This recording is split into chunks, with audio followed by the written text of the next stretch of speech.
Welcome. You're listening to the FluentX English Speaking Podcast. This is a space where English feels calm, human, and real.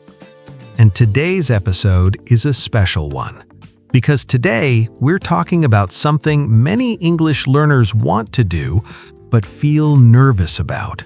Yes, today's topic is how to talk to your girlfriend in English about feelings. Not movie English, not dramatic English, real English, the kind you use when your heart is involved. Before we go deeper, just a gentle reminder. If these calm conversations help you feel more confident in English, you can like this episode and subscribe to FluentX. It quietly supports the podcast and helps us keep creating real, human English for you. All right, let's continue. Mike, let's be honest. Talking about feelings is not easy, even in your own language. Exactly. And when you try to do it in English, your mind starts racing. You think, what if I say the wrong thing? What if my words sound weak? What if she misunderstands me? And sometimes you say nothing. Yes, not because you don't feel anything, but because you don't know how to express it, and that silence can slowly create distance. Here's the most important thing we want you to hear today. You do not need perfect English to talk about feelings. You need honest English. Your girlfriend is not listening to your grammar. She's listening to your intention, your tone, your sincerity.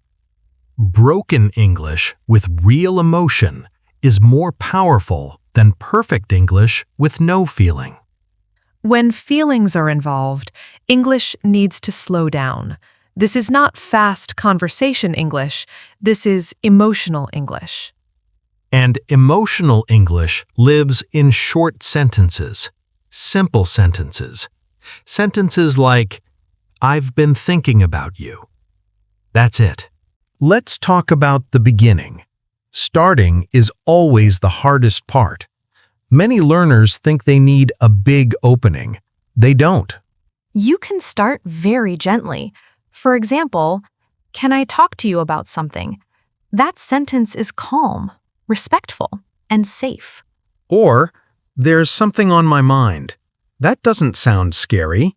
It sounds honest. Here's a mistake many learners make. They put too much pressure on the conversation. They speak too fast. They explain too much. But English prefers softness. For example, instead of saying something very heavy, you can say, I just wanted to share how I feel. That word just makes the sentence gentle. I feel is your best friend in emotional English. It keeps the conversation safe. For example, I feel happy when I'm with you. Simple, clear, warm. Or, I feel a little confused sometimes.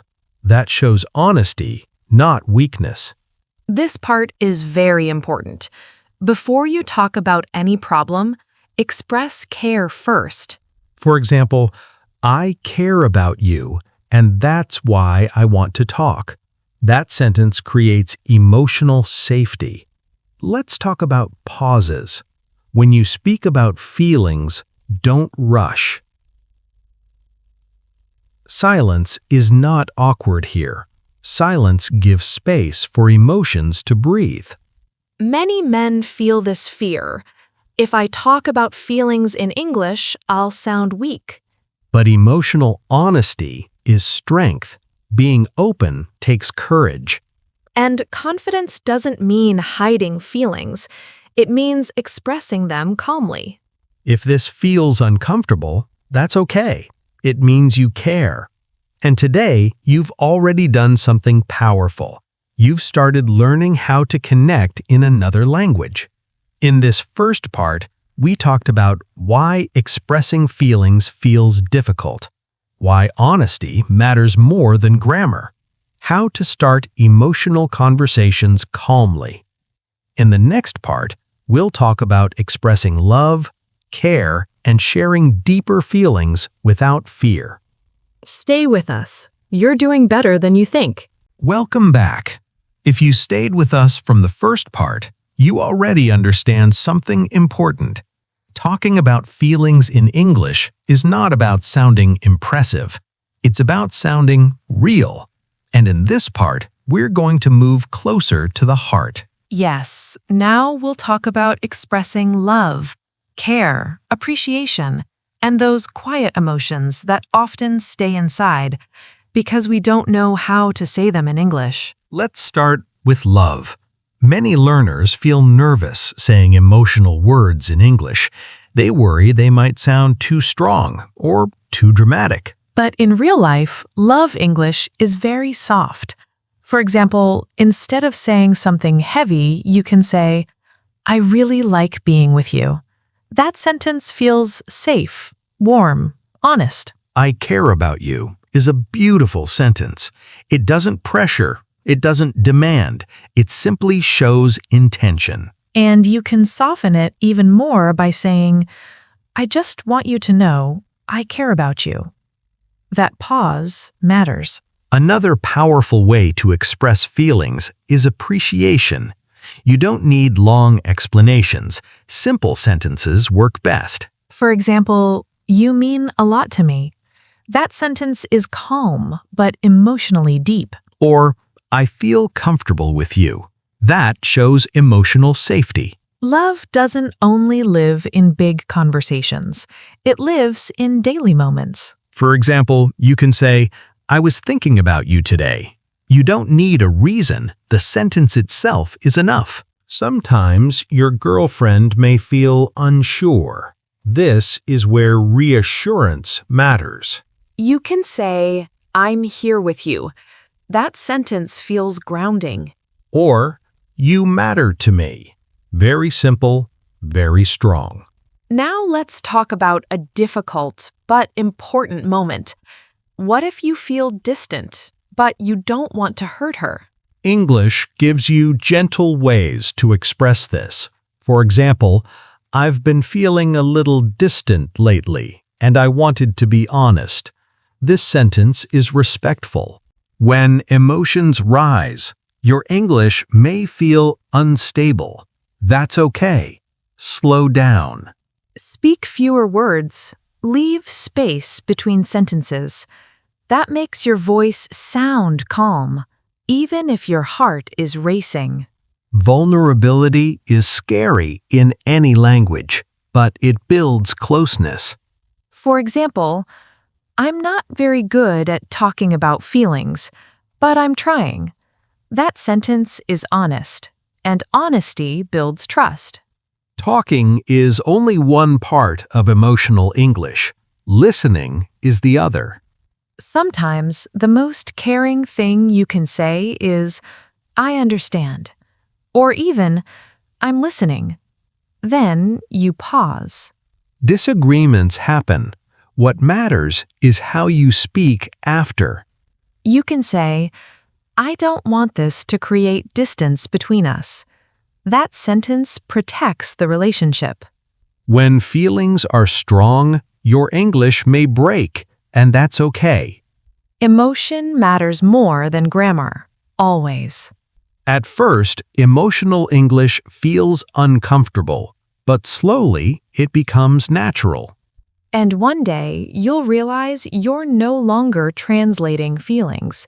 You're expressing them. In this part, we talked about expressing love gently, showing care and reassurance, being emotionally honest without pressure. In the final part, we'll talk about difficult conversations, boundaries, misunderstandings, and how to keep emotional English healthy and respectful. Smiling warmly, stay with us. You're learning something very meaningful. Welcome back to the final part of today's conversation. If you've listened to the first two parts, you already know something important. Talking about feelings in English is not about being perfect, it's about being present. And in this part, We'll talk about the moments that really test emotional communication. Yes, this is where relationships grow. Not in perfect moments, but in honest ones. Let's talk about something real. What if something is bothering you? What if you feel hurt, confused, or misunderstood? Many learners either stay silent or speak too strongly, but English gives us a middle path.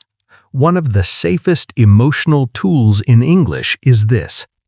Talk about your feelings, not her mistakes. Instead of saying, "You don't listen to me," you can say, "I feel unheard sometimes." That small change keeps love in the conversation.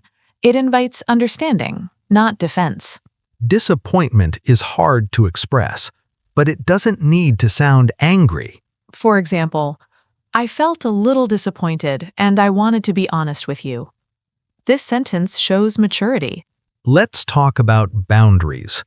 Many people think boundaries mean less love, but healthy relationships need them. You can say, I care about you, but I need some time to think. That sentence protects both of you. Saying no is difficult, especially in another language. But no can be gentle. For example, I'm not comfortable with that right now, but I hope you understand. That is calm strength. Misunderstandings happen, even in perfect English. When something feels unclear, you can say, I think we may have misunderstood each other. That sentence lowers tension.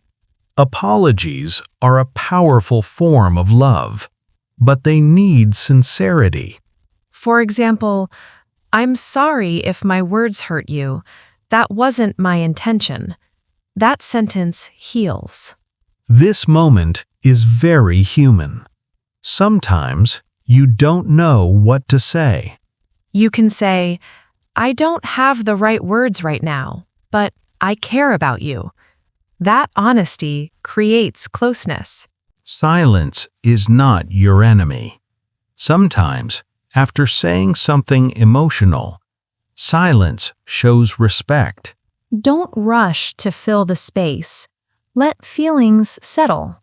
When emotions rise, slow your voice. Use fewer words. Calm English feels safe, and safety keeps conversations open.